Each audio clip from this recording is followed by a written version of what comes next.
जब एक औरत की मदद करने स्वयं महादेव जी आए। गौरी एक बहुत ही समझदार और सुलझी हुई महिला थी।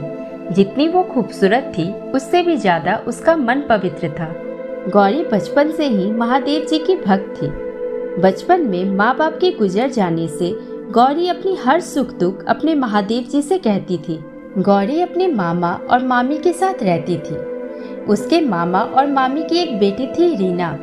रीना और मामी गौरी से बहुत नफरत करते थे। आए दिन मामी गौरी को ताना दिया करती, मनहूस पैदा होते ही अपने माँ बाप को खा गई, अब हमें भी खा जाएगी। मामी की ये ताने सुन के गौरी बहुत रोती और महादेव जी से कहा करती, अगर मेरे माता पिता नहीं हैं तो इसमें मेरी क्या गलती है।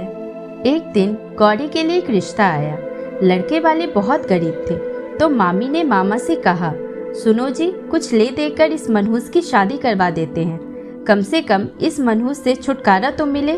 मामी के इस फैसले से मामा भी सहमत हुए और एक हफ्ते के अंदर ही गौरी की शादी हो गई। शादी के कुछ दिनों तक तो सब कुछ ठीक था, लेकिन एक दिन गौरी और उसका पति जब मंदिर से पूजा करके घर लौट रहे थे तभी अचानक एक गाड़ी से उनका एक्सीडेंट हो गया।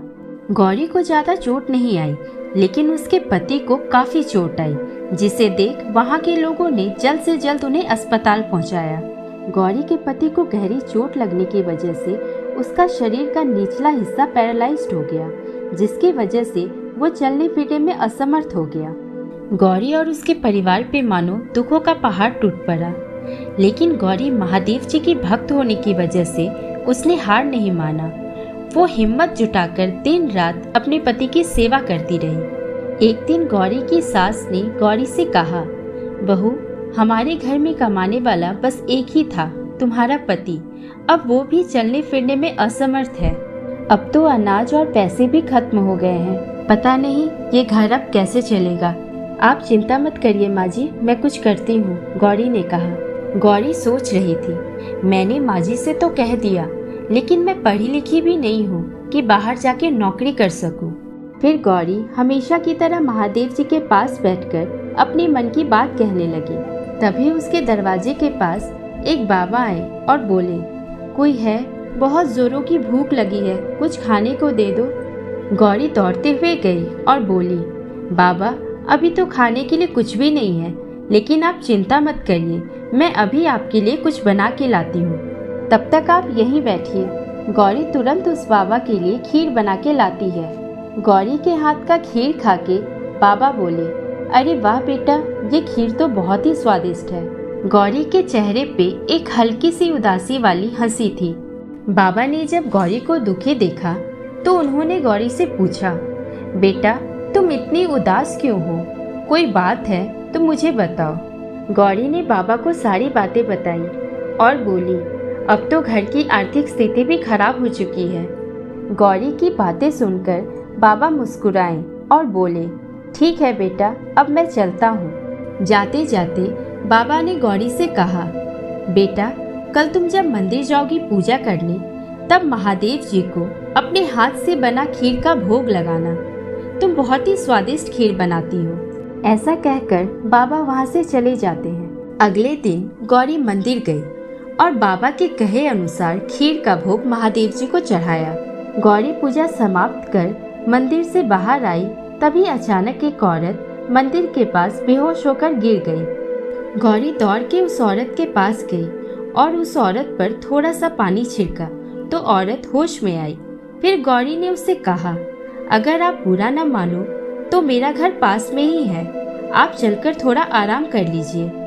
वो औरत गौरी के साथ उसके घर जाने के लिए तैयार हो जाती है और दोनों गौरी के घर जाते हैं। गौरी उस औरत को खीर का प्रसाद देती है। वो औरत प्रसाद खाकर बोलती है, अरे वाह, तुम्हारे हाथों में तो जादू है, इतनी स्वादिष्ट खीर मैंने आज तक नहीं खाई। गौरी मुस्कुराते हुए उस औरत को धन्यवाद कहती है। फिर उस औरत ने गौरी से कहा, यही पास में मेरा भोजनालय है, मैं वहाँ की मालकिन हूँ, अगर तुम बुरा ना मानो तो क्या तुम वहाँ पे खाना बनाने का काम कर सकती हो। ये सुन के गौरी के चेहरे पे एक अजीब सी खुशी उमड़ आई। उसने झट से हाँ कह दिया। उस औरत ने अपने भोजनालय का पता लिखवाया और वहाँ से चली गई। अब गौरी रोज उस भोजनालय में जाकर लोगों के लिए खाना बनाती और पैसे कमाती, जिससे उसके घर की आर्थिक स्थिति भी धीरे धीरे ठीक हो गई। एक दिन जब गौरी भोजनालय में खाना बना रही थी, तभी वो बाबा उसके पास आए और बोले, बेटी खीर नहीं खिलाओगी? गौरी दौड़ के उनके लिए खीर लेके आई और हाथ जोड़कर प्रणाम किया। बाबा उसके सिर पे हाथ फेरते हुए बोले, अब आगे सब अच्छा होगा। गौरी ने जब सिर उठाया तो देखा बाबा वहाँ नहीं थे।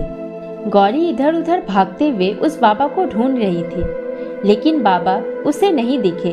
गौरी समझ गई वो कोई और नहीं बल्कि स्वयं महादेव जी थे, जो उसकी मदद करने आए थे। दोस्तों, अगर निस्वार्थ भावना से किसी की मदद करो और मन को साफ रखो तो एक न एक दिन भगवान जरूर आपकी सुनेंगे और आपकी मदद भी करेंगे। दोस्तों, अगर आज की कहानी आपको पसंद आई हो तो प्लीज़ मेरे चैनल को लाइक, सब्सक्राइब और शेयर करिएगा और साथ में नोटिफिकेशन बेल आइकन को भी प्रेस कर दीजिएगा ताकि मेरी आने वाली नई वीडियो का नोटिफिकेशन आप तक पहुंचता रहे। धन्यवाद।